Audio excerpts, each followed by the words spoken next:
Hello friends, कैसे हो सब लोग। आई होप सब लोग अच्छे होंगे, बेहतर होंगे और स्वस्थ होंगे। स्वागत है आपका fair's cloud learn to lead में। Good afternoon to all the students. तो आज हम डिस्कस करेंगे 29 जनवरी 2022 के बहुत इंपॉर्टेंट करंट फेयर, जिसमें से आप दो बेस्ट इमेजेस देख रहे हो। लेकिन आज हम बहुत इंपॉर्टेंट करंट फेयर डिस्कस करने वाले हैं, तो वीडियो को बिल्कुल लास्ट तक जरूर देखना है। लेकिन उससे पहले आप हमारी एप्लीकेशन को डाउनलोड कर लें, करियर्स क्लाउड को। उसका लिंक डिस्क्रिप्शन बॉक्स में दिया हुआ है। लॉगिन कर ले अपनी ईमेल आईडी के थ्रू और क्रैक करंट अफेयर्स के ऊपर क्लिक करके 1 साल या फिर 2 साल की सब्सक्रिप्शन आप बाय कर सकते हैं। दोनों का ही प्राइस बहुत कम है।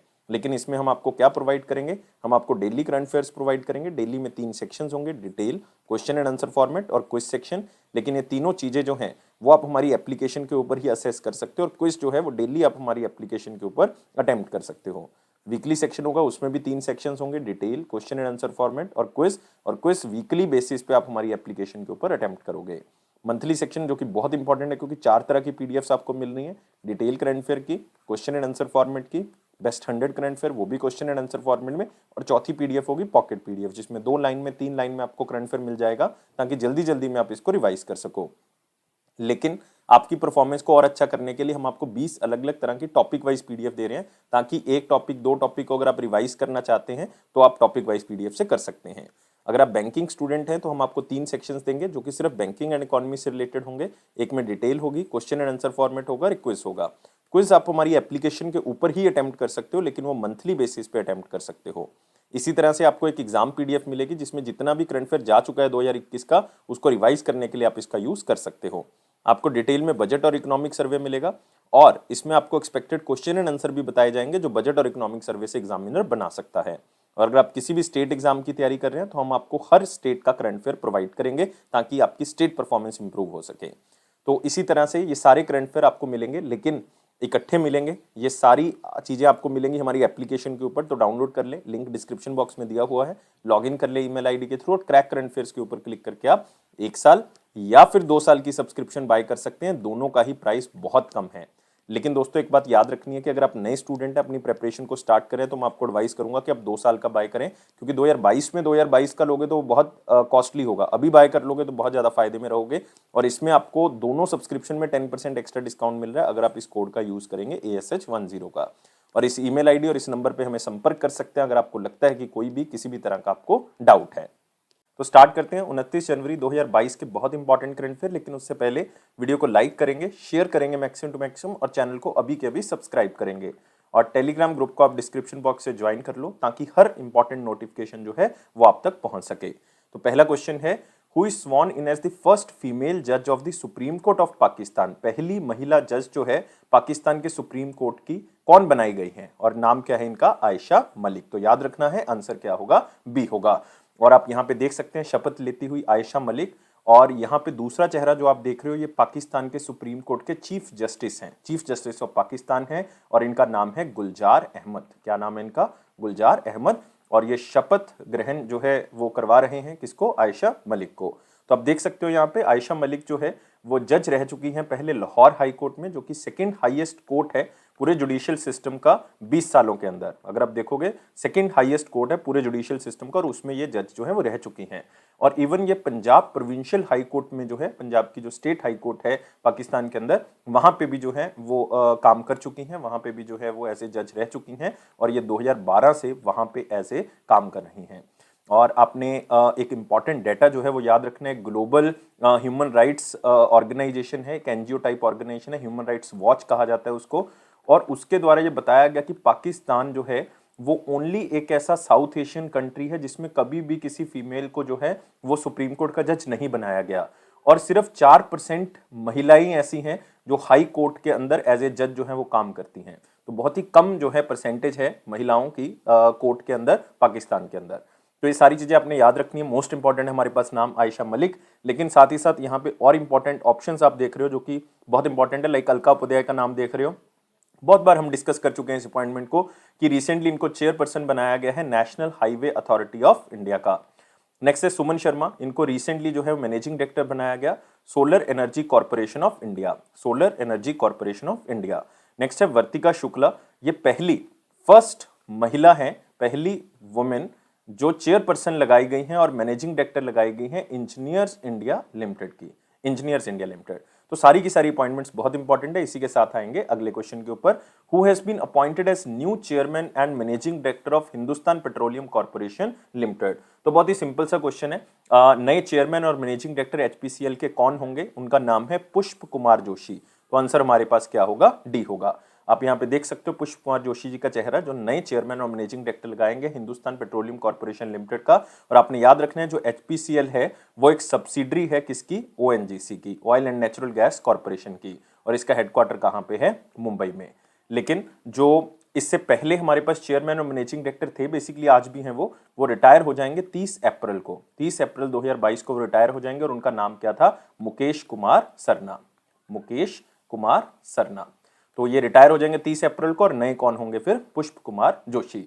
और आजकल पुष्प कुमार जोशी जो हैं वो एचपीसीएल के अंदर एज ए डायरेक्टर हैं ह्यूमन रिसोर्सेज के, तो उनको एलिवेट करके अब नया चेयरमैन और मैनेजिंग डायरेक्टर बना दिया गया है। और याद रखना है हिंदुस्तान पेट्रोलियम कॉर्पोरेशन लिमिटेड जो है वो तीसरी लार्जेस्ट जो है वो ऑयल रिफाइनरी और साथ में फ्यूल मार्केटिंग कंपनी है। बहुत इंपॉर्टेंट नाम है। लेकिन जो बाकी नाम देख रहे हो दोस्तों ये भी बहुत इंपॉर्टेंट है। आप यहाँ पे एक नाम देख रहे हो, प्रमोद चंद्र मोदी, अपने आप में क्योंकि central board of indirect taxes, even direct taxes के हेड जो है वो रह चुके हैं। तो ये अभी रिसेंटली सेक्रेटरी जनरल बनाए गए हैं किसके, राज्यसभा के। नेक्स्ट मोरिनारी वतानबे, ये रिसेंटली प्रेसिडेंट बनाए गए हैं इंटरनेशनल जिम्नास्टिक फेडरेशन के, international gymnastic federation. Atul Dinkar Rane, बहुत इंपॉर्टेंट अपॉइंटमेंट है क्योंकि ये बने हैं नए सीईओ और मैनेजिंग डायरेक्टर ब्रह्मोस एरोस्पेस का, ब्रह्मोस एरोस्पेस। और ब्रह्मोस से जुड़ी हुई एक खबर बहुत इंपॉर्टेंट कि फिलीपींस ऐसा पहला कंट्री बन चुका है जो इंडिया से ब्रह्मोस मिसाइल को खरीदेगा। नेक्स्ट आते हैं वेरी इंपॉर्टेंट क्वेश्चन सेक्शन, लेकिन वीडियो को लाइक करना है, शेयर करना है मैक्सिमम टू मैक्सिमम, और चैनल को सब्सक्राइब कर लें और टेलीग्राम ग्रुप को ज्वाइन कर लो डिस्क्रिप्शन बॉक्स लिंक से, ताकि हर नोटिफिकेशन आपको मिलती रहे। तो नया चेयरमैन जो है वो किसको अपॉइंट किया गया, आईआईएफएल फाइनेंस का। तो एक नॉन बैंकिंग फाइनेंशियल कंपनी और one of the very important appointment है। और जो इनके चेयरमैन अपॉइंट किए गए हैं वो पुराने जो है वो चेयरमैन रह चुके हैं किसके, स्टेट बैंक ऑफ इंडिया के। इसलिए क्वेश्चन जो है वो वेरी इंपॉर्टेंट में हम कवर कर रहे हैं, और नाम उनका क्या है, अरुण कुमार पुरवर। तो आंसर क्या होगा यहाँ पे, डी होगा। तो आप देख सकते हो आईआईएफएल फाइनेंस ने फॉर्मर एसबीआई के जो हेड रह चुके हैं 2002 से लेके 2006 तक जो रह चुके हैं, तो अरुण कुमार पुरवर जी उनको चेयरमैन बनाया गया है। तो आप यहाँ पे देख सकते हो 2002 से लेके 6 तक ये एसबीआई के चेयरमैन रह चुके हैं। इवन इंडियन बैंक एसोसिएशन के भी चेयरमैन रह चुके हैं 2005 से लेके 6 के बीच में। और 1 अप्रैल 2022 से 1 अप्रैल 2022 से ये चेयरमैन होंगे अब आईआईएफएल फाइनेंस के। तो ये चीज याद रखनी है, सिंपल क्वेश्चन है। और आईआईएफएल फाइनेंस के बारे में याद कर लें कि इसका हेडक्वार्टर जो है वो कहाँ पे है, मुंबई में, और इसके सीईओ कौन है, निर्मल जैन, निर्मल जैन। लेकिन दोस्तों बाकी जो अपॉइंटमेंट्स देख रहे हो फिर से यहाँ पे इंपॉर्टेंट है, लाइक अरविंद कुमार जी का नाम देख रहे हो, ये रिसेंटली डायरेक्टर जनरल बनाए गए हैं Software Technology Parks of India के, Software Technology Parks of India.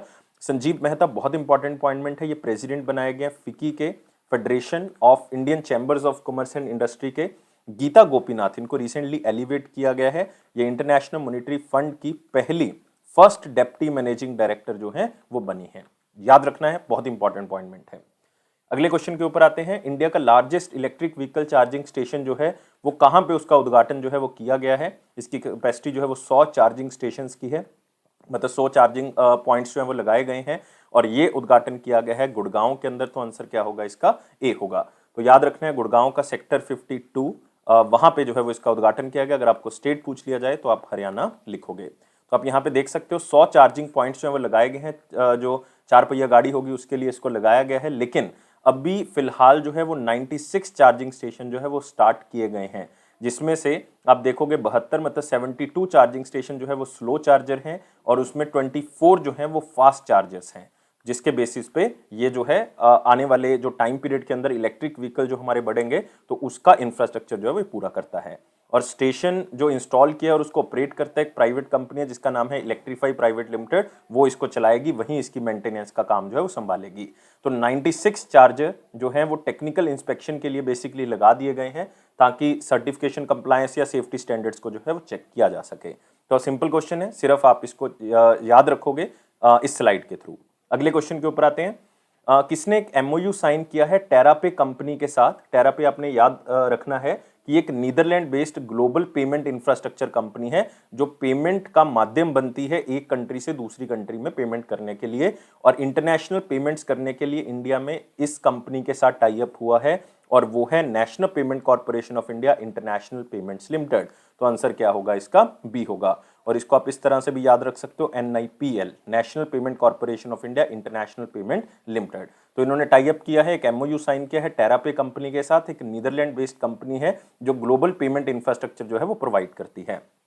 तो आप देख सकते हो टेरापे और एनपीसीआई का जो इंटरनेशनल प्लेटफॉर्म है जिसको हम कहते हैं NIPL, national international payment limited, उसने इंटरनेशनल पेमेंट के लिए टाई अप किया है। और इस पार्टनरशिप के अंदर होगा क्या कि जो इंडियंस हैं जिनके पास यूपीआई आईडी है, जो चलाते हैं उसको, तो वो अब रियल टाइम के अंदर जो है इंटरनेशनल लेवल पे अपने बैंक अकाउंट में पैसे मंगवा सकते हैं, और ये सारा का सारा इंफ्रास्ट्रक्चर जो प्रोवाइड करेगा वो टेरापे प्रोवाइड करेगा। इसका मतलब टेरापे के इंफ्रास्ट्रक्चर के थ्रू यूपीआई के माध्यम से पैसे जो है वो भेजे जा सकते हैं या मंगवाए जा सकते हैं ड्यूरिंग द यूपीआई आईडी। और NIPL, national payment corporation of India international payment limited जो है वो रिसेंटली वेस्टर्न यूनियन के साथ भी टाई अप कर चुका है ताकि रियल टाइम बैंक अकाउंट जो है वो पेमेंट इंडिया के अंदर रिसीव की जा सके। तो आप कह सकते हो जो इंडियन रेजिडेंट्स हैं, या आप कह सकते हो पर्सन ऑफ इंडियन ओरिजिन है, इंडियन डायस्पोरा है जो बाहर बैठा हुआ है, तो क्रॉस बॉर्डर रेमिटेंस अगर करनी है, वहां से पैसे भेजने हैं, तो बहुत ही आसान है, यूपीआई आईडी के माध्यम से भेजे जा सकते हैं। क्योंकि इंडिया जो है वो लार्जेस्ट रिसिपिएंट है दोस्तों, लार्जेस्ट पैसे जो है वो आए हैं इंडिया में क्रॉस बॉर्डर रेमिटेंस के थ्रू, लाइक $80 बिलियन जो है वो एक साल के अंदर आए हैं। देखो कितनी अमाउंट जो है वो इंडिया में रेमिटेंस आई है, कितना पैसा बाहर से भेजा है लोगों ने। और जो national payment corporation of India, उसका डाटा भी ये कहता है कि 2021 में यूपीआई के माध्यम से बहुत ज्यादा ट्रांजैक्शंस हुई हैं, लाइक 38.74 बिलियन ट्रांजैक्शंस जो हैं वो यूपीआई के माध्यम से की गई हैं, और टोटल अमाउंट इन ट्रांजैक्शंस की $954 बिलियन है, जो कि बहुत बड़ी मात्रा है।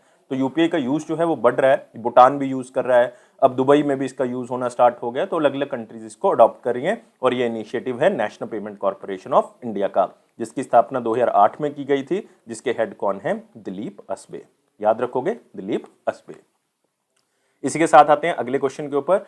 एक बुक लिखी गई है जिसका नाम है ऑपरेशन खात्मा, ये किसके द्वारा लिखी गई है? तो आपको पता ही है इसमें इंपॉर्टेंट कीवर्ड जो है वो ऑपरेशन खात्मा है।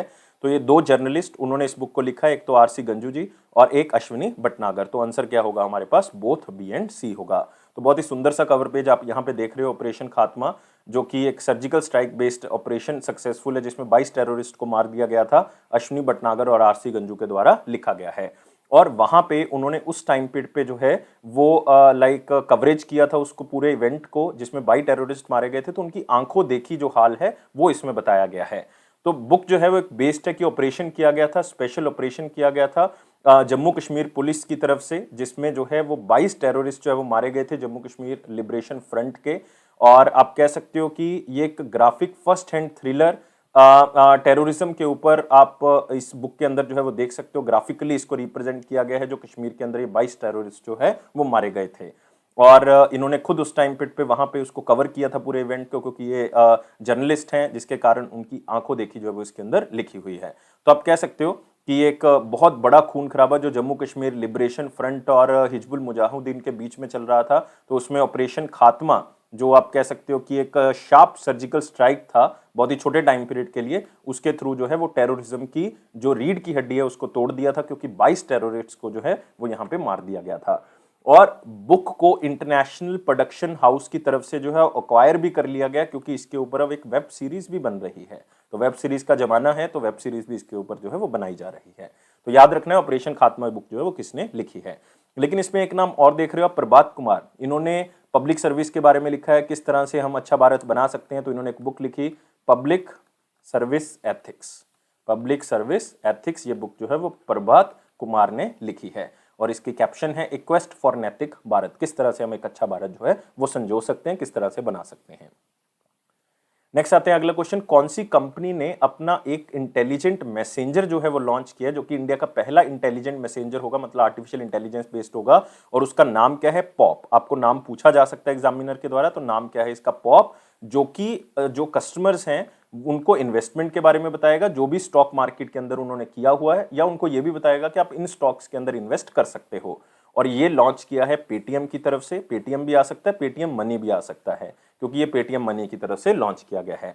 तो पेटीएम मनी जो है वो आप कह सकते हो फुली ओन्ड सब्सिडरी है पेटीएम की, जो कि डिजिटल फाइनेंस प्लेटफॉर्म है। तो उन्हें अपना एक artificial intelligence based intelligent messenger launch किया है, जिसका नाम क्या है? पॉप, जो कि लोगों को इंस्टेंट अपडेट देगा जो भी उनकी इन्वेस्टमेंट है स्टॉक मार्केट के अंदर। तो बहुत ही सिंपल सा क्वेश्चन है, मेरे ख्याल से याद रहेगा, पेटीएम से जुड़ा हुआ है और आम लोग शायद यूज भी करते होंगे इसको, तो इसलिए याद रखना है। पॉप जो है वो स्पेसिफिक इंफॉर्मेशन प्रोवाइड करेगा, जो भी उन लोगों ने स्टॉक्स के अंदर इन्वेस्ट किया हुआ है उनका पोर्टफोलियो का एनालिसिस करेगा। जैसे आपने 5 स्टॉक्स लिए हैं तो पांचों के बारे में आपको बताएगा, मार्केट की जो न्यूज है स्टॉक से रिलेटेड वो आपको बताएगा, और जो भी मार्केट की मूवमेंट्स हो रही हैं वो एक ही जगह पे आपको इस आर्टिफिशियल इंटेलिजेंस बेस्ड मैसेंजर के ऊपर मिल जाएगा। और पेटीएम मनी एप्लीकेशन पॉप्स जो ये है हमारे पास, इसमें जो है वो आप अपने पोर्टफोलियो के ऊपर रेगुलर बेसिस पे निगाह रख सकते हो और देख सकते हो कि मार्केट के अंदर क्या चल रहा है, और उसके अकॉर्डिंग ही जो है वो आप अपने अलर्ट्स को सेट करके उसमें इन्वेस्टमेंट जो है वो कर सकते हो। तो आप सिंपल तरीके से कह सकते हो कि ये आर्टिफिशियल इंटेलिजेंस बेस्ड जो मैसेंजर है ये आपको स्टॉक रिकमेंडेशंस प्रोवाइड करेगा कि किसमें इन्वेस्ट कर सकते हो, न्यूज़ प्रोवाइड करेगा, और अलग अलग तरह की सर्विसेज जो है वो आपको प्रोवाइड करेगा। क्योंकि पेटीएम मनी रिसेंटली जो है वो एक और आर्टिफिशियल इंटेलिजेंस बेस्ड प्लेटफॉर्म के साथ टाई अप कर चुका है, जिसका नाम है इन्वेस्टर एआई। इन्वेस्टर एआई के साथ भी इन्होंने टाई अप किया है, ताकि आर्टिफिशियल इंटेलिजेंस बेस्ड जो है वो स्टॉक से रिकमेंडेशन जो है वो लोगों तक पहुंचाई जा सके। इवन इस कंपनी ने डेली ब्रीफ के साथ भी टाई अप किया है, डेली ब्रीफ के साथ टाई अप किया, ताकि कोई भी न्यूज से जुड़ी हुई है स्टॉक मार्केट से वो भी जो है वो लोगों तक अपडेट करवाई जा सके। तो आप देख सकते हो ये है हमारे पास पेटीएम मनी। ये सारी चीजें आपने याद रखनी है कि artificial intelligence based investor AI के साथ टाई अप किया, डेली ब्रीफ के साथ टाई अप किया है। अब जो है वो इन्होंने अपना एक artificial messenger, artificial intelligence based intelligent messenger निकाला है, जिसका नाम है पॉप्स, और ये इंडिया का पहला इंटेलिजेंट मैसेंजर है। और पेटीएम के बारे में याद रख सकते हो, पेटीएम की स्थापना जो है वो नोएडा के अंदर की गई, उत्तर प्रदेश के अंदर, और विजय शेखर शर्मा जो है वो इसके फाउंडर हैं। और साथ ही साथ याद रखना है पेटीएम मनी के बारे में, पेटीएम मनी का हेडक्वार्टर जो है वो बेंगलुरु में है, और पेटीएम मनी के जो सीईओ हैं वो हैं वरुण श्रीधर, वरुण श्रीधर, और इनकी पेरेंट कंपनी का नाम है 197। अगले क्वेश्चन के ऊपर आते हैं, गूगल इन्वेस्ट करेगा $1 बिलियन कौन सी कंपनी के अंदर, ताकि इंडिया का डिजिटल इकोसिस्टम जो है वो इंप्रूव किया जा सके, खास करके 5G टेक्नोलॉजी और 6G टेक्नोलॉजी के ऊपर उस कंपनी के साथ मिलकर जो है वो काम किया जा सके, उसके ऊपर रिसर्च एंड डेवलपमेंट की जा सके। और ये कंपनी है एयरटेल, या आप कह सकते हो भारतीय एयरटेल। तो ये टाई अप बेसिकली भारतीय एयरटेल की तरफ से किया गया है, एक लॉन्ग टर्म एमओयू साइन किया गया, या मल्टी ईयर एग्रीमेंट साइन किया गया है गूगल के साथ, ताकि डिजिटल इकोसिस्टम जो है वो इंप्रूव किया जा सके। तो गूगल इसके अंदर जो है वो $1 बिलियन जो है वो क्या करेगा, इन्वेस्ट करेगा एयरटेल के अंदर। और इसके अंदर साथ ही साथ जो है वो आप कह सकते हो कि एक $700 मिलियन की इन्वेस्टमेंट इसी के बीच में है, क्योंकि 1.28% स्टेक जो है वो भारतीय एयरटेल का गूगल जो है वो बेसिकली क्या कर रहा है, एक तरह से एक्वायर कर रहा है। पर शेयर का प्राइस जो है वो 734 के बेसिस पे। तो आपको ये भी पूछा जा सकता है कि भारतीय एयरटेल में किसने कुछ हिस्सा जो है वो खरीदा है, तो गूगल ने उसको खरीदा है। तो इस कमर्शियल एग्रीमेंट के अंदर दोनों कंपनी जो है वो मिलके इस तरह से काम करेंगे कि जो एयरटेल अलग अलग तरह से एंड्रॉइड बेस्ड डिवाइसेस के ऊपर काम कर रहे हैं, गूगल उसको एक्सप्लोर करेगा, और साथ ही साथ जब उसको इंप्रूव करने में हेल्प करेगा, ताकि जितने भी एप्लीकेशंस हैं, जितने भी प्रोग्राम्स हैं जो डिजिटल इकोसिस्टम को अच्छा बना सकते हैं, लोगों के लिए भी वो अफोर्डेबल बन सकें। तो आप कह सकते हो दोनों कंपनीज इस तरह का एक नेटवर्क डोमेन बनाएंगी, जो 5G टेक्नोलॉजी के ऊपर या और आगे आने वाले स्टैंडर्ड्स के ऊपर जो है वो नई टेक्नोलॉजी का यूज करके उसको अफोर्डेबल बनाएगा। तो बहुत ही इंपॉर्टेंट है, क्योंकि डिजिटल ट्रांसफॉर्मेशन जो है वो पूरे भारत की चल रही है, उसमें गूगल और एयरटेल जो है वो नया सहयोग जो है वो डालेंगे। लेकिन आपने एयरटेल के बारे में याद रखना है, एयरटेल जो है उसके चेयरमैन सुनील भारती मित्तल हैं, और इसका हेडक्वार्टर जो है वो न्यू दिल्ली है। अगले क्वेश्चन के ऊपर आते हैं, कौन जो है होस्ट कर रहा है इंडिया का पहला central Asia summit? India central Asia summit, central Asia की 5 कंट्रीज प्लस एक इंडिया हो गया, तो इनकी एक पहली समिट हुई है 2022 में। तो इसको किसने होस्ट किया है? तो इसको होस्ट किया है हमारे प्यारे प्रधानमंत्री नरेंद्र मोदी जी ने। तो आंसर क्या होगा इसका? सी होगा। तो इंडिया के जो प्राइम मिनिस्टर नरेंद्र मोदी जी, उन्होंने पहला इंडिया सेंट्रल एशिया समिट को होस्ट किया है, वर्चुअल फॉर्मेट से उसको होस्ट किया है। आप यहाँ पे देख सकते हो नरेंद्र मोदी जी। और यहाँ पे ये 5 कंट्री सेंट्रल एशिया की हैं, एक कजाकिस्तान, एक किर्गिस्तान या किर्गिज रिपब्लिक, तजिकिस्तान, तुर्कमेनिस्तान और उज्बेकिस्तान। तो इनके साथ ये मीटिंग जो है वो हुई है। और आप कह सकते हो कि ये फर्स्ट इंगेजमेंट है इंडिया और इन 5 कंट्रीज के जो लीडर्स हैं उनके बीच में, और साथ ही साथ ये 30th एनिवर्सरी भी है इनके साथ डिप्लोमेटिक रिलेशंस जो है वो हमने स्टार्ट किए थे। तो ये हाईलाइट करता है कि इंडिया की कॉपरेशन सेंट्रल एशियन कंट्रीज के साथ, ताकि हम अपने नेबरहुड फर्स्ट पॉलिसी के ऊपर जो है वो अच्छे तरीके से काम कर सकें। और इंडिया और सेंट्रल एशिया जो है वो दोनों इस बात के ऊपर काम कर रहे हैं कि हम रीजनल सिक्योरिटी और प्रॉस्पेरिटी के ऊपर जो है वो सारी कंट्रीज जो है वो आपस में कॉपरेट कर सकें, 6 की 6 कंट्रीज जो है वो कॉपरेट कर सकें। और सारी कंट्रीज के जो लीडर्स हैं उन्होंने आपस में डिसाइड किया कि 2 साल में कम से कम एक मीटिंग तो जो है वो होनी चाहिए, और उसमें आप कह सकते हो कि defence related, external affairs related, मतलब मिनिस्ट्रियल कॉन्फ्रेंसेस भी जो है वो आपस में कंट्रीज में होनी चाहिए। और इंडिया और सेंट्रल एशिया का सेक्रेटरीट जो है वो न्यू दिल्ली में सेटअप किया जाएगा, इसका जो हेडक्वार्टर एक न्यू दिल्ली में सेटअप किया जाएगा, ताकि हम अलग अलग तरह के इनिशिएटिव जो है वो स्टार्ट कर सकें। और इवन ये भी बात हुई है कि हम किस तरह से इंडिया और सेंट्रल एशियन कंट्रीज को लैंड रूट के थ्रू जो है वो कनेक्ट कर सकते हैं आपस में, इसके ऊपर भी चर्चा जो है वो की गई है। तो बहुत इंपॉर्टेंट है, क्योंकि सेंट्रल एशिया जो है वो एक बहुत इंपॉर्टेंट प्लेटफॉर्म है जिसके थ्रू इंडिया लैंड रूट के थ्रू जो है वो कनेक्ट हो सकता है, और हम अपने इंडिया को और प्रॉस्पर बना सकते हैं, या उन कंट्रीज की हम मदद कर सकते हैं जिन कंट्रीज को हमारी जरूरत है सेंट्रल एशिया में। और रिसेंटली चाइना के साथ भी जो है वो दोस्तों ये सेंट्रल एशिया की मीटिंग हुई है, सेंट्रल एशिया की। और चाइना के जो प्रेसिडेंट है शी जिनपिंग, उन्होंने स्पेशली कहा है कि $500 मिलियन जो है वो हम इन 5 कंट्रीज को दे रहे हैं, ताकि ये अपनी असिस्टेंस या अपने एरिया की डेवलपमेंट जो है वो कर सकें। और साथ ही ये श्योरिटी दी है कि हम $70 बिलियन का ट्रेड जो है वो वहां पे कर देंगे 2030 तक, ताकि सेंट्रल एशियन कंट्रीज चाइना के साथ संबंध जो है वो बना के रखें। ये भी रिसेंटली आप कह सकते हो इसी 25 जनवरी को ये मीटिंग जो है वो रिसेंटली हुई है। और सेंट्रल एशिया के बारे में खास तौर से याद रखना है, सेंट्रल एशिया की सबसे बड़ी कंट्री जो है वो कजाकिस्तान है। कजाकिस्तान जो लार्जेस्ट कंट्री है सेंट्रल एशिया की। इवन मेन ऑयल प्रोड्यूसर जो कंट्री है वो भी कौन सी है, कजाकिस्तान है। उसके बाद सेकंड नंबर पे जो है वो तुर्कमेनिस्तान आता है, थर्ड पे उज्बेकिस्तान आता है। लार्जेस्ट लेक जो है वो सेंट्रल एशिया की कौन सी है, लेक बलखश, याद रख सकते हो, लेक बलखश। और बलखश लेक वो भी कहाँ पे है, कजाकिस्तान में। तो आप देख सकते हो कजाकिस्तान कितना इंपॉर्टेंट है सेंट्रल एशिया के लिए। इसी के साथ आते हैं अगले क्वेश्चन के ऊपर। अगला है recently advance light helicopter MK3 जो है वो शामिल किया गया है, खास करके अंडमान निकोबार एरिया में। कौन सी कंपनी के द्वारा इसको बनाया गया, इसको बनाया गया हिंदुस्तान एरोनॉटिक्स कंपनी की तरफ से। तो हिंदुस्तान एरोनॉटिक्स लिमिटेड ने जो है वो इस एडवांस लाइट हेलीकॉप्टर MK3 का निर्माण किया है, ताकि अंडमान और निकोबार की सिक्योरिटी को, खास करके मैरीटाइम सिक्योरिटी को हम जो है वो इंप्रूव कर सकें और उसको बढ़ा सकें। तो आत्मनिर्भर भारत बनेगा, और इसको इंडियन नेवी का जो शिप है उत्कृष्ट, उसके ऊपर जो है वो इसको लॉन्च किया गया है, ये भी आप याद रख सकते हो। तो INS उत्कृष्ट के ऊपर इसको लॉन्च किया गया पोर्ट ब्लेयर में, अंडमान निकोबार में, ताकि मैरीटाइम सिक्योरिटी जो है वो हम बढ़ा सकें। और इसमें एक कांच के ग्लास का एक कॉकपिट है जहां पे इसको चलाया जाता है। शक्ति इंजन है, बहुत ही एडवांस्ड इंजन है। आप कह सकते हो पेट्रोल रडार है, जिससे ये पता लग जाएगा कि कौन कौन सी एक्टिविटीज़ हो रही हैं। इलेक्ट्रो ऑप्टिकल पे लोड है, जिसमें आप जो है वो अपना लाइक न्यूक्लियर पे लोड जो है वो रख सकते हैं। नाइट विजन डिवाइस है, ताकि मैरीटाइम सिक्योरिटी को इंप्रूव कर सकें। तो ये सारी चीज़ें इस हेलीकॉप्टर के अंदर जो है वो रखी गई हैं, और एडवांस लाइट हेलीकॉप्टर जो है वो इसका नाम है। और आपने याद रखना है कि ये 300 एयरक्राफ्ट जो है वो HAL इस टाइम पीरियड पे बना रहा है, हिंदुस्तान एरोनॉटिक्स लिमिटेड जो है वो बना रहा है, जिसमें से MK3 वेरिएंट जो है वो एक ऐसा है जिसमें इंडिया में ही तैयार किए गए सेंसर्स, इंडिया में ही तैयार किए हुए वेपन्स जो है वो यूज किए जाएंगे। और HAL हिंदुस्तान एरोनॉटिक्स लिमिटेड जो है वो 4 और भी अलग अलग तरह के चॉपर्स जो है वो बना रहा है। और इन 4 चॉपर्स में से, या 4 जो हेलीकॉप्टर्स होंगे, इसमें से 2 जो हैं वो इंडियन आर्मी के लिए तैयार किए जा रहे हैं, 2 जो हैं वो इंडियन एयरफोर्स के लिए तैयार किए जा रहे हैं। और याद रखना है हिंदुस्तान एरोनॉटिक्स लिमिटेड जो है बहुत ही इंपॉर्टेंट ऑर्गेनाइजेशन है, मिनिस्ट्री ऑफ डिफेंस इसकी पेरेंट ऑर्गेनाइजेशन है। इसका हेडक्वार्टर जो है वो बेंगलुरु में है, और इसके चेयरमैन और मैनेजिंग डायरेक्टर R माधवन है, याद रख सकते हो।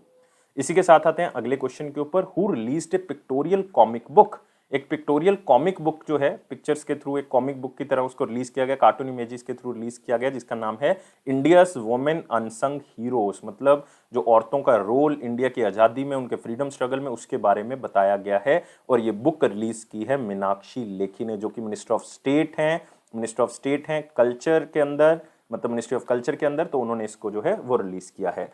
और यहाँ पे आप देख सकते हो बहुत ही सुंदर सा cover page, India's women unsung heroes, इसको एक कॉमिक बुक की तरह जो है वो बनाया गया है। मीनाक्षी लेखी का चेहरा देख सकते हो, उन्होंने इसको जो है रिलीज किया है। और ये बुक जो है वो मिनिस्ट्री ऑफ कल्चर और साथ में अमर चित्तर कथा के द्वारा जो है वो बनाई गई है, पूरा प्रिपेयर उसको किया गया है। और इसमें वो महिलाओं का योगदान जिनका नाम जो है वो हम जनरली नहीं सुनते, लेकिन उनका बहुत बड़ा योगदान है कॉलोनियल रूल, मतलब ब्रिटिशर्स के खिलाफ लड़ने का, और इंडिया को आजाद करवाने में उनका बहुत बड़ा रोल है। जैसे 2-3 नाम आप यहाँ पे देख रहे हो जो इस बुक के अंदर बताए हुए हैं। जैसे एक नाम आप देख रहे हो यहाँ पे चकली इलामा जो है वो इंडियन रेवोल्यूशनरी लीडर हैं। खास करके ये तेलंगाना के अंदर बहुत ही फेमस थी, क्योंकि इन्होंने तेलंगाना आर्म्ड रेबिलियन जो है वो बनाई थी 1947 में निजाम गवर्नमेंट के खिलाफ, क्योंकि उस टाइम पे निजाम जो है वो हैदराबाद के ऊपर रूल कर रहे थे, तो उनके खिलाफ जो है ये तेलंगाना आर्म्ड रेबिलियन जो है वो बनाई गई थी। ऐसे ही पदमझा नायडू आप नाम देख रहे हो, ये सरोजिनी नायडू की बेटी हैं, और ये वेस्ट बंगाल की 5th गवर्नर भी रह चुकी हैं वेस्ट बंगाल के अंदर, और लॉन्गेस्ट सर्विंग फीमेल गवर्नर हैं ये, और फ्रीडम फाइटर तो हैं ही हैं। साथ में इन्होंने इंडियन नेशनल कांग्रेस की स्थापना की थी हैदराबाद के अंदर। नेक्स्ट है दुर्गाबाई देशमुख जो हैं वो एक फ्रीडम फाइटर तो हैं ही, लेकिन साथ में ये कॉन्स्टिट्यूएंट असेंबली की भी मेंबर रह चुकी हैं, और खास में प्लानिंग कमीशन की भी मेंबर जो है वो रह चुकी हैं। तो और भी बहुत से नाम है इसमें जो आपने शायद पहली बार सुने होंगे या पहले बहुत कम सुने होंगे, लेकिन उनका बहुत बड़ा योगदान है इंडियन फ्रीडम स्ट्रगल के अंदर। इवन जो ये आप नाम देख रहे हो दुर्गाबाई देशमुख, इन्होंने आंध्रा महिला सभा भी बनाई थी, आंध्रा महिला सभा 1937 में, तो ये भी इनका योगदान है। तो इस तरह की काफी बातें जो है वो इसके अंदर बताई गई हैं। लेकिन दोस्तों मिनिस्ट्री ऑफ कल्चर के बारे में जरूर याद रखना है, जी किशन रेड्डी जो है वो इसके यूनियन मिनिस्टर हैं, जिनकी कॉन्स्टिट्यूएंसी सिकंदराबाद है, जो कि कहां पे है, तेलंगाना के अंदर। अब बातें हैं अगले क्वेश्चन के ऊपर। अगला है इंडिया की पहली women Rafale fighter jet pilot कौन है, जिन्होंने इंडियन एयरफोर्स का जो झांकी है 2022 की रिपब्लिक डे के अंदर, उसके अंदर उन्होंने रिप्रेजेंट किया है। और ये पहली महिला राफेल फाइटर जेट, मेरे ख्याल से सबको पता होगा, नाम इनका क्या है, शिवांगी सिंह। तो आंसर क्या होगा, सी होगा। तो बहुत सी चीजें हुई हैं। जो 73rd रिपब्लिक डे जो है वो रिसेंटली बनाया गया, तो इसमें आप देख सकते हो ये फ्लाई पास्ट किया गया, और स्टेट टैब्ल्यूज आए इसमें, स्टेट्स जो हैं वो कितनी रिप्रेजेंट हुई, 12 स्टेट्स में जो है उसकी झांकियां निकाली गई, 9 मिनिस्ट्रीज और उसके अलग अलग डिपार्टमेंट्स की झांकियां जो है वो निकाली गई रिपब्लिक डे के दिन। तो 73rd रिपब्लिक डे, और बहुत ही बड़ा फ्लाई पास्ट किया गया, जिसमें 75 एयरक्राफ्ट जो है इंडियन एयरफोर्स के हिस्सा लिया जिन्होंने। और आप कह सकते हो कि 2022 में टोटल 21 झांकियां निकाली गई थी, जिसमें 12 जो है वो स्टेट और यूनियन टेरिटरीज की थी, और 9 स्पेशली अलग अलग मिनिस्ट्रीज और अलग अलग डिपार्टमेंट्स की थी, जिसमें आप कह सकते हो कि इंडियन एयरफोर्स की झांकी थी, इंडियन नेवी रिप्रेजेंटेड थी, डीआरडीओ रिप्रेजेंटेड था, तो ये सारे रिप्रेजेंटेड थे। और जम्मू कश्मीर एक ऐसी स्टेट है, सिवाय 2021 को छोड़ के, कि हर परेड में, रिपब्लिक डे की हर परेड में उनकी झांकी निकाली गई है 2005 के बाद से। तो ये एक अलग से रिकॉर्ड है, एक अलग से इंटरेस्टिंग फैक्ट है कि जम्मू कश्मीर सिर्फ 2021 को छोड़ के एक ऐसी स्टेट है जिसकी झांकी 2005 के बाद हर रिपब्लिक डे में निकाली गई है। और आप कह सकते हो कि इसमें एडवांस लाइट हेलीकॉप्टर जो अभी हम बात कर रहे थे, उसका भी जो है वो यूज किया गया है, उसको जो है यहाँ पे शोकेस किया गया था। और आप यहाँ पे अलग अलग झांकियां जैसे याद रख सकते हो, जैसे सेंट्रल पब्लिक वर्क डिपार्टमेंट जो पीडब्ल्यूडी डिपार्टमेंट है सेंट्रल गवर्नमेंट का, उसने झांकी निकाली थी नेताजी सुभाष चंद्र बोस की, क्योंकि 125वीं हम उनकी बर्थ एनिवर्सरी सेलिब्रेट कर रहे हैं। ऐसे ही गोवा की झांकी निकाली गई थी, वो कुनबी कम्युनिटी रिप्रेजेंट कर रहा था। कुनबी कम्युनिटी जो है वो गोवा के इनहेबिटेंट्स हैं ओरिजिनल, और वो वहाँ के स्ट्रगल के बारे में जो है वो बताते हैं, खास करके कोस्टल एरिया के अंदर। ऐसे ही उत्तर प्रदेश की झांकी के अंदर जो है वो काशी विश्वनाथ का जो है उसकी हिस्ट्री जो है वो बताई गई। तो ऐसे अलग अलग तरह की झांकियाँ जो हैं वो उसमें दर्शाई गई। और आप कह सकते हो कि 2020 में और 2021 में, या 2021 और 2022 आप कह सकते हो, 2021 और 22 में, लाइक पिछले 2 साल से जो है वो कोई भी चीफ गेस्ट जो है वो नहीं बुलाया गया बिकॉज ऑफ कोविड-19। लेकिन सैनिटेशन वर्कर्स, आप कह सकते हो front line workers, auto rickshaw चालक जो हैं, कंस्ट्रक्शन वर्कर्स हैं, लेबरर्स हैं, ये स्पेशल गेस्ट की तरह जो है वो इनवाइट किए गए, और रिपब्लिक डे परेड में इन्होंने हिस्सा भी लिया है। तो ये सारी चीजें आपने याद रखना है। शिवांगी सिंह खास तौर से हम इसको कवर कर रहे हैं क्वेश्चन को, क्योंकि शिवांगी सिंह ऐसी पहली महिला है रफेल फाइटर जेट पायलट जिन्होंने चलाया है, और साथ ही साथ जो है वो इंडियन एयरफोर्स का जो झांकी है उसके अंदर इन्होंने रफेल फाइटर को चला के जो है वो अपनी झांकी की प्रदर्शना की है। और आप ये भी कह सकते हो ये सेकंड महिला है ऐसी जो फाइटर जेट पायलट है, फाइटर जेट पायलट है, क्योंकि पहली ऐसी कौन थी, भावना कांत, इन्होंने 2021 की इंडियन एयरफोर्स की जो झांकी थी रिपब्लिक डे के दिन, ये पहली फीमेल फाइटर के तौर पे इन्होंने अपना प्रदर्शन जो है वो किया था। तो याद रखना है। अगले क्वेश्चन के ऊपर आते हैं। गवर्नमेंट ने सब्सिडी अनाउंस की है ताकि ड्रोन को एग्रीकल्चर के अंदर जो है वो बढ़ाया जा सके, ज्यादा से ज्यादा लोग यूज कर सकें ताकि एग्रीकल्चर को इंप्रूव कर सकें।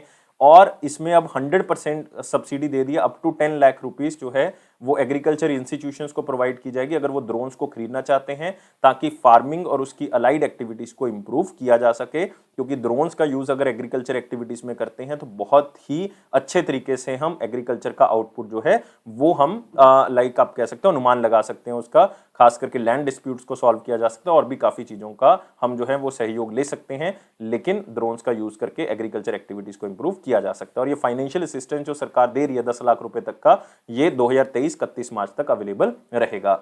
और आप कह सकते हो कि बहुत ही इंपॉर्टेंट ये सब्सिडी है, क्योंकि इससे क्या होगा कि इंडिया के अंदर फार्मिंग एक्टिविटीज इंप्रूव होंगी और ड्रोन टेक्नोलॉजी अगर अफोर्डेबल हो जाए तो आप कह सकते हो कि इंडिया के अंदर जो आत्मनिर्भर भारत बनने का सपना है वो भी यहाँ पे पूरा हो सकता है। क्योंकि ड्रोन जो इंफ्रास्ट्रक्चर है या इस सेक्टर से जुड़े हुए जो लोग हैं वो भी जो है वो इस टेक्नोलॉजी के ऊपर काम करना स्टार्ट करेंगे। और ड्रोन ऑपरेशन जो है वो मिनिस्ट्री ऑफ सिविल एविएशन की तरफ से जो है वो अलाउ कर दिएंगे, लेकिन रिस्ट्रिक्टेड मैनर में, मतलब कुछ रिस्ट्रिक्शन जो है इसके ऊपर लगाई गई हैं और कुछ रूट जो है वो बनाया गया कि इस रूट के थ्रू जो है वो आप ड्रोन को चला सकते हो। और मिनिस्ट्री ऑफ सिविल एविएशन की तरफ से ड्रोन सर्टिफिकेशन स्कीम भी जो है वो जारी की गई है, ताकि सेफ्टी और क्वालिटी रिक्वायरमेंट्स के ऊपर जो है वो ध्यान रखा जा सके। किस तरह से ड्रोन को मैन्युफैक्चर किया जाएगा, क्या उसकी क्वालिटी, किस तरह के सेफ्टी पर्पसेस जो है वो यूज करने हैं, खास करके मैन्युफैक्चरर्स के लिए, असेंबलर्स के लिए या इंपोर्टर्स के लिए। तो ये याद रखना है। और मिनिस्टर ऑफ एग्रीकल्चर जो है वो नरेंद्र सिंह तोमर जी हैं, जिनकी कॉन्स्टिट्यूएंसी मोरेना है, जो कि कहाँ पे है, मध्य प्रदेश। और मिनिस्ट्री ऑफ सिविल एविएशन आती है ज्योतिरादित्य सिंधिया जी के पास, और ये राज्यसभा के मेंबर हैं मध्य प्रदेश से। इसी के साथ आते हैं इंपॉर्टेंट क्वेश्चंस के ऊपर, लेकिन वीडियो को लाइक करना है, शेयर करें मैक्सिमम टू मैक्सिमम और चैनल को सब्सक्राइब कर लें। और टेलीग्राम ग्रुप को आप डिस्क्रिप्शन बॉक्स से ज्वाइन कर सकते हैं। क्वेश्चन है फार्म्स। फार्म्स एक दोस्तों कंपनी है, एक स्टार्टअप कंपनी है, एग्री टेक्नोलॉजिकल कंपनी है, एग्रीटेक कंपनी है, स्टार्टअप कंपनी है। इन्होंने पार्टनरशिप किया है कौन सी इंश्योरेंस कंपनी के साथ, ताकि फार्मर्स को इंश्योरेंस प्रोवाइड किया जा सके। मतलब फार्म्स एप्लीकेशन के ऊपर जाके आप इस इंश्योरेंस कंपनी के इंश्योरेंस को खरीद सकते हो, जो कि स्पेशली रूरल एरिया के लोगों के लिए है, जो कि फार्मर कम्युनिटी है। और ये इंश्योरेंस कौन प्रोवाइड करेगा, Reliance general insurance company provide करेगी। तो आप देख सकते हो, farms partner with the Reliance general to offer insurance to the farmers. तो इस प्लेटफॉर्म के ऊपर जाके, फार्म्स एप्लीकेशन के ऊपर जाके जो किसान हैं वो अलग अलग तरह का हेल्थ इंश्योरेंस, खास करके अपने पशुओं का इंश्योरेंस या अपने क्रॉप्स का इंश्योरेंस जो है वो यहाँ पे करवा सकते हैं। ये है रिलायंस जनरल इंश्योरेंस। और आपने याद रखना है, रिलायंस जनरल इंश्योरेंस के जो एग्जीक्यूटिव डायरेक्टर और सीईओ हैं, एक बार पढ़ ले, याद भी मत रखे, पढ़ ले, क्योंकि बहुत से हेड एमडी सीईओ हैं याद रखने वाले। तो राकेश जैन है और इसका हेडक्वार्टर कहाँ पे, मुंबई में। सिर्फ इस क्वेश्चन को स्लाइड से आप याद रख सकते हैं। नेक्स्ट आते हैं वन लाइनर इंपॉर्टेंट पॉइंट में, जिसमें पहला है इंडिया और फिलीपींस ने एग्रीमेंट साइन कर लिया $375 मिलियन का, ऑलमोस्ट $375 मिलियन का ब्राह्मोस मिसाइल्स के लिए। क्योंकि फिलीपींस ऐसी पहली कंट्री, मैं पहले भी बता चुका हूं, जो ब्राह्मोस एरोस्पेस प्राइवेट लिमिटेड से जो है वो ब्राह्मोस मिसाइल्स खरीदेगी। और टोटल डील हुई है $375 मिलियन की। और ब्राह्मोस आपको पता है कि इंडिया और रशिया का ज्वाइंट वेंचर है, और इंडिया पहली बार जो है वो ब्राह्मोस मिसाइल का एक्सपोर्ट जो है वो कर रहा है। गवर्नमेंट ने ड्रोन के ऊपर सब्सिडी दे दी है एग्रीकल्चर एक्टिविटीज के लिए, ऑलरेडी कर चुके हैं। आयशा मलिक जस्टिस जो है वो पहली महिला जज बन गई है सुप्रीम कोर्ट की, पाकिस्तान की, ऑलरेडी कर चुके हैं। मलेशिया की एयर एशिया जो एयरलाइन है उसने अपना नाम बदल लिया है, और उसने अपना नाम बदल के क्या कर लिया, कैपिटल ए जो है वो कर लिया है। कैपिटल ए, सिर्फ इस न्यूज को इसी तरह से आप एक लाइन में याद रखोगे। कैपिटल ए जो कि हाईलाइट करता है एयर एशिया के बिजनेस को, कि वो एक ही जगह पे सीमित नहीं है, अलग अलग जगह पे हैं। और खास करके ये रिफ्लेक्ट करता है कि उनका बिजनेस जो है वो सिर्फ एयरलाइन तक सीमित नहीं रहेगा, अलग अलग तरह में वो जो है वो इन्वेस्ट करेंगे। नेक्स्ट, आईएफएल सिक्योरिटीज ने पार्टनरशिप की है अल्फा नीति के साथ, ताकि स्टॉक मार्केट इन्वेस्टर्स के लिए लाभ जो है वो पहुंचाया जा सके। तो अल्फा नीति जो है वो एक फाइनेंशियल टेक्नोलॉजिकल कंपनी है, जिसने इंडिया इन्फोलाइन सिक्योरिटीज लिमिटेड के साथ जो है वो टाई अप किया है, ताकि इन्वेस्टर जो है वो इन्वेस्ट और ट्रेड कर सकें स्टॉक्स के अंदर। तो इसका मतलब कह सकते हो जो कस्टमर्स हैं आईएफएल सिक्योरिटीज के, वो इन्वेस्ट और ट्रेड करेंगे अल्फा नीति, जो उनको स्टॉक्स के बारे में बताएगा, जो उनके स्टॉक्स के बारे में उनको रिकमेंडेशन जो हैं वो दी जाएंगी। नेक्स्ट आते हैं अगला कि गूगल इन्वेस्ट करेगा $1 बिलियन एयरटेल के अंदर ताकि डिजिटल इकोसिस्टम इंप्रूव कर सके। हम ऑलरेडी इस क्वेश्चन को कर चुके हैं। तो 28 जनवरी 2022 का क्वेश्चन क्या था? क्वेश्चन था जो बीएफएस बोर्ड है उसके जो मेंबर्स होंगे उनको कितने टाइम पीरियड के लिए अपॉइंट किया जाएगा। तो काफी टाइम से हम बीएफएस के बारे में जिक्र कर रहे हैं। तो बोर्ड फॉर फाइनेंशियल सुपरविजन जो है वो फाइनेंशियल सेक्टर को देखने के लिए बनाया गया था, खास करके बैंक्स को, आप कह सकते हो नॉन बैंकिंग फाइनेंशियल कंपनी को, फाइनेंशियल इंस्टीट्यूशंस को। और इस बोर्ड के अंदर आप कह सकते हो 4 अलग अलग तरह के डायरेक्टर्स होते हैं जो सेंट्रल बोर्ड की तरफ से बनाए जाते हैं। और इनका जो टाइम पीरियड होगा वो कितने साल का होता है? 2 साल का होता है। और इनको लीड कौन करता है? इनकी मीटिंग जो है वो गवर्नर लीड करता है। ये हम कल क्वेश्चन ऑफ द डे में कर चुके हैं। अब आते हैं question of the day. Question of the day है नाउ का मतलब क्या है बैंकिंग और इकोनॉमी के अंदर। खास करके इन ऑप्शंस को ध्यान से पढ़ के आपने आंसर देना है। लेकिन वीडियो को लाइक करें, शेयर करें मैक्सिमम टू मैक्सिमम, और चैनल को सब्सक्राइब कर दें। लेकिन आपने टेलीग्राम ग्रुप को ज्वाइन कर लेना डिस्क्रिप्शन बॉक्स से, और साथ ही साथ आपने बेल बटन को प्रेस कर देना ताकि हर नोटिफिकेशन आप तक पहुंच सके। लेकिन ये अफेयर्स क्लाउड का प्रॉमिस है कि ये आपके कॉन्फिडेंस को जरूर बूस्ट करेगा और इसी तरह से हमें सपोर्ट करते रहें। 2 लाख सब्सक्राइबर हो चुके हैं, तो बहुत बहुत शुक्रिया आपका इसी तरह से सपोर्ट करने के लिए। लेकिन दोस्तों, लाइफ को बहुत ज्यादा सीरियस नहीं लोगे, हमेशा खुश रहोगे स्माइली की तरह, और हर किसी को माफ करने की जो क्षमता है वो आप ही में है। अगर आप किसी को बहुत ही जल्दी माफ कर देते हो तो इसका मतलब आप जो है वो लाइफ में आगे बहुत तेजी से बढ़ सकते हो। Thank you guys, take care and bye bye.